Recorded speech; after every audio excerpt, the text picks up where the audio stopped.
ಬಜ್ಜಿ ಬಂದಿದೆ. ಹಾ, ಎಷ್ಟು ಚೆನ್ನಾಗಿದೆ. ನಾವು ಅದನ್ನ ಮನೆ ಕರಿಯನ್ವಾ? ಹಾ, ಖಂಡಿತ. ಅದಕ್ಕೂ ನಮ್ ಕಡ್ಲೆಪುರಿ ಕೊಡೋಣ. ಹೇ ಗೋಬಿ,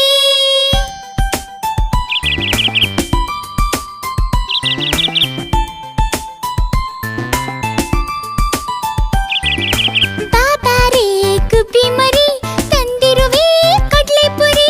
ಇಬ್ಬರು ತಿನ್ನೋಣ ಬಾಬಾ, ಬಾಬಾರೇ ಗುಬ್ಬಿ ಮರಿ. ಅವಲಕ್ಕಿ ಹುರಿಗಳು ತಂದಿರುವೆ ಸ್ವಲ್ಪ ತಾಳ.